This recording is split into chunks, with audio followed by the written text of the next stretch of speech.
most important lessons that I've learned in my life and in my journey, especially in this season, is understanding that failure does not just happen because you did something wrong.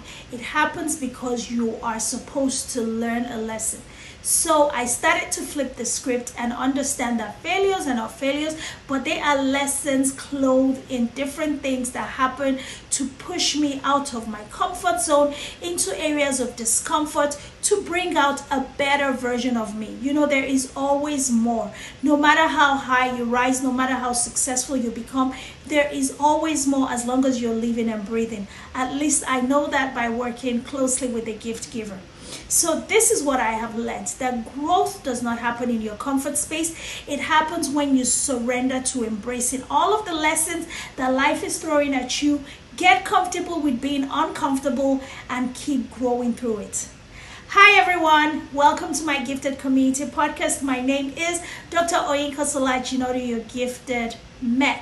I'm so excited that you're here today. If this is your first time, welcome to the Gifted Community Podcast. We want you to stay here and build community with us. So be sure to subscribe to this channel, turn your notifications on, and comment below this episode. Let me know what nuggets of truth you are going to embrace this week, this month, in these ember months to finish the year strong, and to embrace whatever season or situation of discomfort you find yourself. So let's get into it, guys. I'm going to start this episode by telling you a story.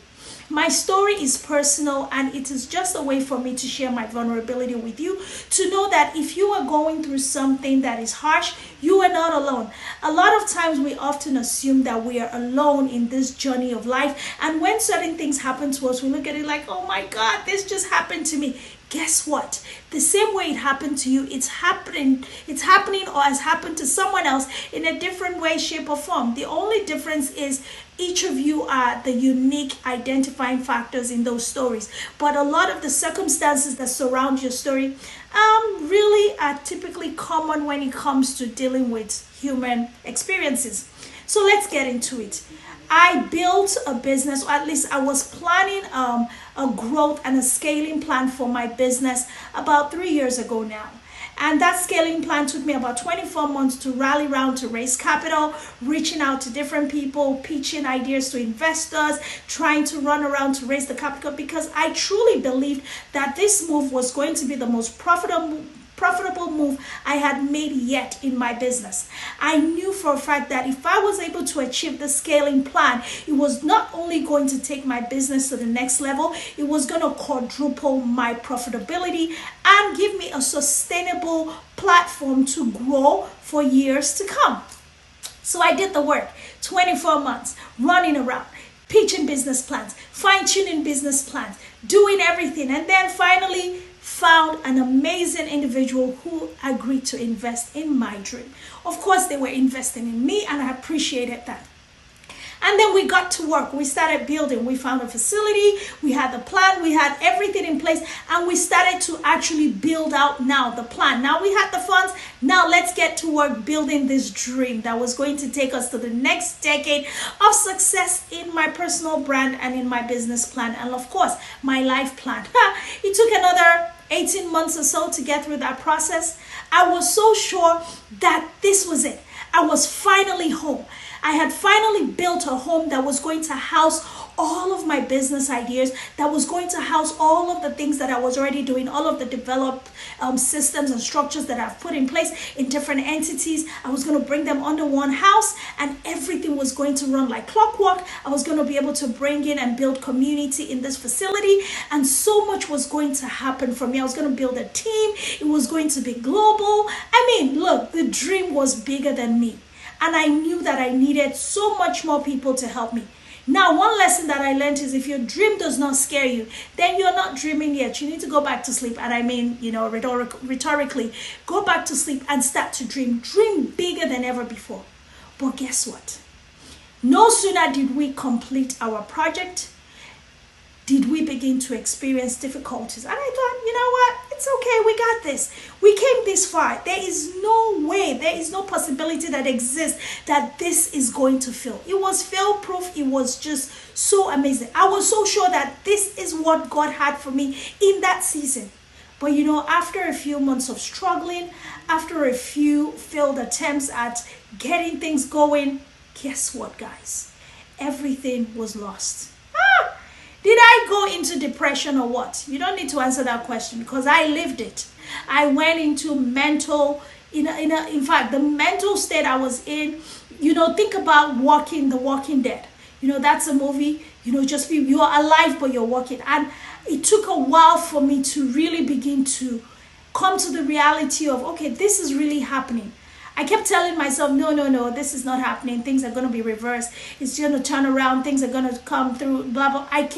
And then weeks rolled into months rolled into a year. And after a year and a half, I had to come to the place of realization to embrace the fact that, wow, all of this work, all of these years, all of these dreams, all of these plans, everything has come to naught. I was truly broken. Now, that was my personal journey. But I'm here today. Look at me. I'm still here, right? So that tells you that from that moment till now, God has done a quick work in me, and he has helped me to embrace all of that brokenness. And I have figured out a way by his help to re-strategize, reposition, and keep moving forward with purpose. Because one thing that I learned through that experience is the purpose of your life, the assignment for your life is not tied to one particular mission. It's not tied to one particular business plan. One business plan can fail, just like you can lose a battle. But the most important thing is you don't lose the war. And because you're connected to the gift giver, that is absolutely impossible. You will lose many battles, but the war is already set in your favor. In fact, I dare say it is rigged in your favor for you to win the war. And that is why I'm still standing here today. I'm sharing this story with you. I'm hoping will help you find new meaning to getting out of that rut that you might be in, getting out of that space of feeling that you failed, and understanding that these are just lessons that you have to learn because of the big agenda that God has for your life. I learned that the bigger the failure, the bigger the purpose for your life. Yes, it might be hard for you to embrace that reality right now, but best believe that the harder you fall, the higher you have the potential to rise. So let's look at some Bible verses to encourage ourselves today. Let's start with Genesis 12, 1-2, the story of Abraham. He had to leave his father's house. He did not know where God was sending him, but he trusted the voice of God that spoke to him, that leave your father's house and go to a land that I will show you. It wasn't set. It wasn't in the GPS. When we're traveling now, we put everything in the GPS. Abraham had to go on faith to know that, okay, God is going to show me. Where are we going? He had to take his wife with him. And I'm sure she's like, where are we going? He's like, I don't know. God said to move. Let's move. Where are we going? I don't know. God said he would show me. That must have sounded crazy to a lot of people. But he moved with faith and he trusted God. And even putting his family with him, Lot followed and everyone followed. He was not guaranteeing any bright future. But he went knowing that this God was going to win the war of his life. That he might lose a few battles along the way, but the war was set in his favor. So he left the comfort zone of his father's house to take a trip that God was going to show him. Number 2, Genesis 50, chapter 50, verse 20. This is the story of Joseph. He was betrayed by his family. He was sold into slavery. He was lied on. He was cheated. He was put in prison unjustly. So many things got taken away from him. Just when he thought he was landing on his feet, the carpet got pushed from under him and he fell flat on his face, found himself in prison again. And his failure was a setup for a bigger success. Eventually, he became the prime minister of Egypt and eventually became the savior of the people that sent him on that journey in the first place. So the only reason the nation of Israel exists today is because Joseph went ahead into Egypt to ensure that they had something that was going to save them in a time of famine. God saw that far ahead. And I tell you, that far ahead was not 10 years, it wasn't 20 years, it was over 2 decades. So imagine having to go through so much discomfort, embracing it and staying very faithful to the plan, knowing that for all the losses that he was recording, there was a big win coming at the end of it. And guess what? That win was not guaranteed. But one thing that happened to Joseph, to Abraham along the way was they built resilience. Their faith was strengthened. They never gave up. I mean, hope might have wavered a few times. Abraham showed us that when he betted Haggai and had Ishmael. You know, a lot of things might have wiggled along the way, but one thing was they were learning through those failures and they were getting ready to win the war. And they did win the war. The next opportunity for us to learn is Paul. Paul talked about the grace of God being sufficient for him in 2 Corinthians 12:19. You know, understanding that our strength is made perfect when we are weak. God's strength is made perfect when we are weak. That we all have weaknesses. Apostle Paul, being the greatest apostle of all, was also weak. We just don't know what his weakness was. I'm sure a lot of people like me, Bible scholars, we're really curious, and that's going to be one of the questions I get to ask when we get to heaven. Like, hey, Apostle Paul, come on now, tell me, give me the tea. What's that weakness that we read so much about? We're all guessing. And I'm sure he'll be able to let the cat out of the bag by then. But he struggled with weaknesses just like the best of us. He was just trying to say, listen, no matter how good you are, you can never be good enough to not have weaknesses. Everybody has something they're struggling with. Everybody has a discomfort that they have to embrace. But they have to understand that the grace of God is always sufficient for all of us. And moments of weakness are opportunities for God to show up strong for us. And that is what Apostle Paul was telling us, to embrace the weakness, to embrace the discomfort, allowing God to carry you. Now, let's go to, I have a lot of Bible scriptures for you today, so I hope you're taking notes. Gifted community, I hope you are taking notes. This episode is fire. Habakkuk 2 verse 2. Write the vision, make it plain, so that he that reads it will run with it. I can't even imagine how many things I have written down. There are certain things that I wrote down and I was praying so passionately about in a season, but it didn't happen, and then I gave up on it. And then suddenly I wake up in another season, I see the manifestation, and I'm like, At some point I was praying so heavily about this. I gave up on it, God. I really didn't think you wanted this for me. But I think in hindsight 2020, I always realized that God had to do some work in me before he put the thing in front of me or in my hands or in my life. So he had to build up a certain type of capacity. He had to engage a certain type of personality in me until he put certain things in my hands. Until I had worked and shown him that I could be trusted, some of the things that I had written down were not going to be my reality. So the blueprint is not the building, the gift. Your gift is your true foundation. And the more you work on your gift, the more you embrace your relationship with the gift giver, you're going to realize that all of the things that you're writing down begins to gain momentum in your life. You might have written them down with a wrong intention, with a wrong notion or idea of what God wanted it to be or what you thought God wanted you to do. But as you continue to engage your gift and build a relationship with the gift giver, you will gain more understanding. Wisdom will direct you to let you know how to push your mission and your vision in the direction of God's purpose for you. The last Bible verse is Romans 8:28. All things, all things. I have come to love this Bible verse so much. All things, even failure, even disappointments, even 24 months of capital rally, 18 months of building out a facility that ended up failing, all of those things, even in the now, are working for my good. And whatever yours is, trust me, it's working for your good. So what do I want you to take away from this episode today? Is understanding that your comfort zone is the enemy. Don't get too comfortable. Don't get too comfortable in believing that everything you do has to work out for you. And when it doesn't work out, something is wrong with you, or you are suddenly on the wrong path. You might be on the wrong path, but that wrong path is also intended to show you the direction to the right path. So embrace the discomfort of discovering that where you are going is the wrong direction.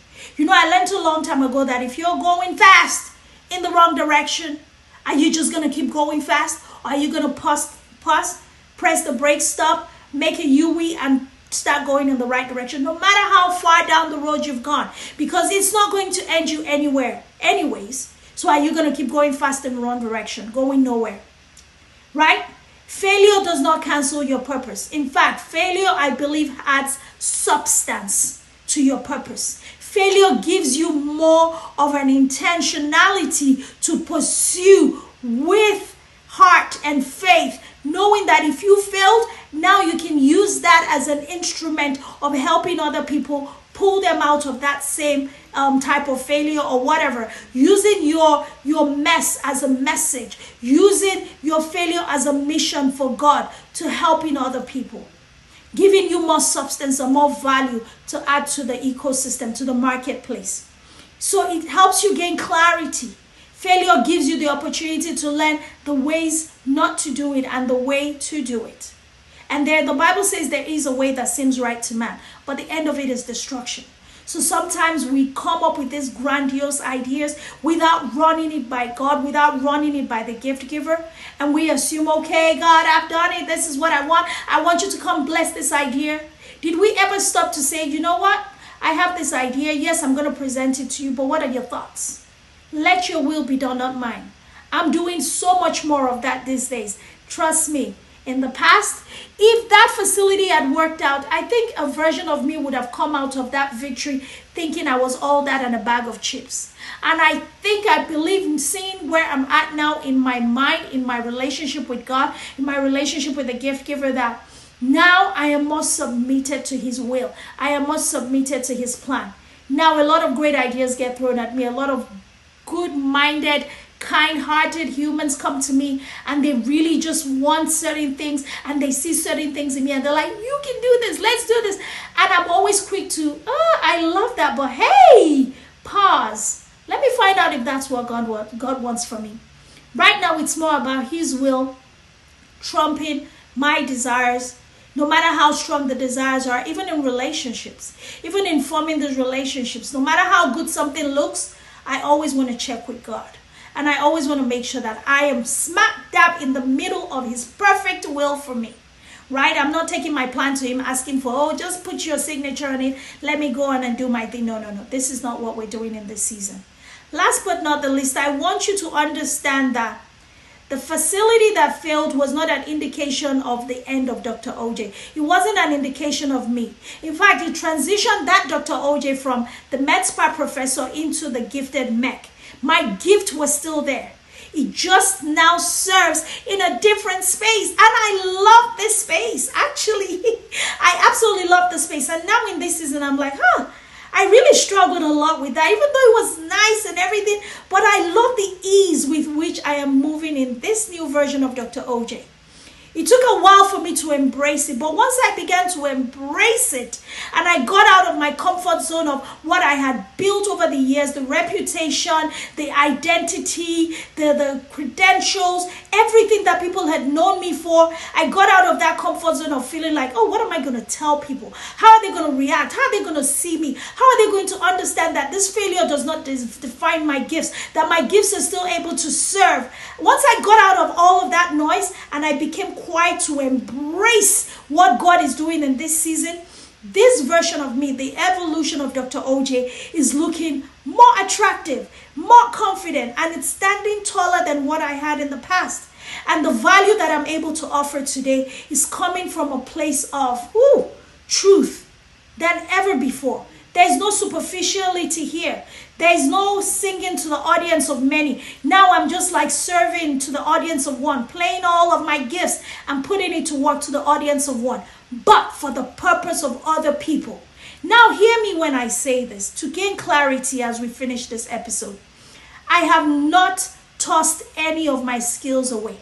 Every skill that I have acquired from day one, even before I became anything called Dr. O, all of those skills remain with me. But they are finding expression in a different way in this season. So one thing I want to encourage you is no matter how much you fail in an area, please never discard the gifts of God. Never discard the skills that you have acquired to support that gift. Don't ever throw it away, because trust me, nothing ever goes to waste in God's hands. He will just have a different use for it in the new season that is taking you. After the failure, after the breakdown, after the letdown, after the crashing of the business, after the loss, God, wills of God, never discard the skills that you have acquired to support that gift. Don't ever throw it away, because trust me, nothing ever goes to waste in God's hands. He will just have a different use for it in the new season that is taking you. After the failure, after the breakdown, after the letdown, after the crashing of the business, after the loss, God will still use everything that he put on the inside of you. He will still put it to good use. So do not discard it. Do not let it go. Do not say, oh, this is no longer going to serve me. I'm throwing. No, no, no, no. You might have to let go of the version of implementation. You might have to let go of the dream that you had for it. You might have to let go of the mission that you had set for it. But you never have to discard your giftings, your skills. They will serve God's purpose eventually. And those are some of the things that have really kept me in the place of understanding that my value not only increases in the worth, in the hands of the people that I'm called to serve, my value increases because now I have all these skills. Yes, I have all this failure under my belt, but those are lessons that now it makes me even more valuable. It makes me even more attractive. It gives me more confidence in sitting on my throne. You know, The King of My Gifts. Have you gotten that book yet? Just a shameless plug right here. Go to Amazon and grab a copy of my bestseller, The King of My Gifts, and you're going to learn a thing or two. But it allows me to sit confidently on my throne, knowing that I'm seated in heavenly places with Christ Jesus, and I'm ruling and reigning in life. I'm not a peasant. I'm royalty. I have so much to offer the world. The world needs my voice. My contribution is valuable and it matters, especially in such a time as this. So guys, listen, reflect on this today. Identify a season where failure birthed growth in your life. And sit through that season to look at some of the real good lessons that you could pick from it. If you haven't done this, stop equating your failure to the final verdict of your life. It's not your identity. Failure is just a significant process that allows you to go through different things to get to where you're going. It's part of the process. Embrace it as that, and it will just be like, oh, okay, that's all, that's good. I know sometimes easier said than done. And I don't want to undermine or discredit your emotions and how you feel. I just don't want you to stew in it for too long or longer than necessary. And I don't want you to embrace the lies of the enemy that makes you feel like that is your identity now. No, failure is never anybody's identity. It is just an event in your story, in your journey. It's a chapter, and the next chapter is going to write a more improved or an evolution that takes you to the next level, to the next season of your life. And now you can now begin to anchor all of those lessons to your relationship with the gift giver. And he will show you how to pick up the pieces, how to place the puzzle in the right place, how to rebuild like the phoenix rising from the ashes. He will bring you out, and it will be like, hey, you didn't fail. Nothing ever happened. Like, even though you went through the fire, you were not burnt. Even though the waters were coming to overwhelm you, you were not swallowed by the water. You stayed. God will keep you above water. And at the end of the day, you will see that your comfort zone is the enemy. That the discomfort of everything that you went through was necessary. It's like gold going through fire. It's very uncomfortable. The highest temperatures that you can imagine. But understanding that the fire was necessary to bring out the purest form of gold. So you are golden. You are a precious jewel in the hands of our Father. You are the apple of his eye. But he will not spare you. He did not spare Jesus. He did not spare him the cross. So he that did not spare himself to go to the cross, why do you think he's going to spare you from the pain of loss, of failure, just so that you can learn and become the better and best version of yourself? No, he's not going to spare you. But his love is always there with you. You will be pressed, but you will not be crushed. You will go through the fire, but you will not be burned. And life is just going to life, but God is above and above all. And he will bring you. I said, be of good courage. You are more than a conqueror. I am more than a conqueror. I had to embrace this mindset. And the more you go through one season of failure, discomfort to another, the more you build capacity to embrace it. The more you build capacity to encourage yourself when you don't have anyone to encourage you. Because sometimes in those seasons, I didn't have anyone to talk to. And that is why I can sit here and boldly talk to you about some of the things that helped me to get through. And I'm hoping that today's podcast will give you many, many reasons to start to dream again, to get in the fight and fight harder than you ever did. Fight in prayer, fight in fasting. Fight by building more, by doing all that you can as much as you can. And sometimes that fight looks like being still. and letting God be God. That fight might look like you just being still. Just like, okay, God, I'm going to be still in this season and I'm going to wait for you. Guys, as we close today, the gift giver never wastes an opportunity to put to good use all of the mess that we make out of our lives. Sometimes we think we're making a mess, but we're just giving God great material to show forth his glory. If he allowed it, he will use it. Growth begins where comfort ends. Embrace that truth, and I promise you, you would find peace in the midst of any storm that comes your way. All right, guys, there is a link or several links below this video for you to be part of our community, for you to book a free discovery call to get to work with my team and I, for you to take the DYG challenge to begin your journey into purpose, for you to do something amazing this week to move the needle forward to embracing all that God has for you. As always, you know I love you. Don't forget to subscribe, turn your notifications on, share this video, drop a comment below, give us a thumbs up, and help us reach more people and build up our gifted community.